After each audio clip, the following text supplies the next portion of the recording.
बात जो मेरे इल्म में आई है वो मैं गोशगुजार करना चाहूँगा। वो है कि मौलाना आज़ाद नेशनल उर्दू यूनिवर्सिटी के जहाँ पर 25वीं सालगिरह मनाई जा रही है, वहीं पर हमको इस बात की भी खुशी है कि हिंदुस्तान में उर्दू जर्नलिज़म के 200 साल मुकम्मिल होते हैं, 2 सदियाँ मुकम्मिल होते हैं। उर्दू जर्नलिज़म का बहुत ही शानदार रोल रहा है तहरीक आज़ादी में, और आप लोगों को इल्म होगा, आप लोगों के इल्म में ये बात होगी कि one of the first journalists of Urdu, rather the only journalists of Urdu, who was 1857 में who was tied to a top,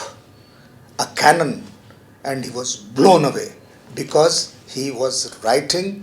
for the Indians and for the independence of India. तो हमारा जो रोल है उर्दू सहाफ़त का जो role है वो सुनहरे अल्फाज में लिखा जाना चाहिए, सुनहरे हुर्फ़ों में लिखा जाना चाहिए, क्योंकि इस दौर को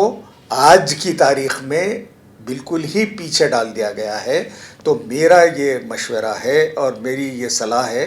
कि हम इसको जितने बड़े पैमाने पर याद कर सकते हैं याद करें। Last but not the least कि अब जो तलबा यहाँ पर आए हुए हैं, जो पढ़ रहे हैं, जो ज़ेर तालीम हैं, मैं चाहूँगा my best wishes to them, और मैं चाहूँगा कि वो लोग, उन लोगों का जो कंट्रीब्यूशन रहेगा उर्दू जर्नलिज़म के लिए वो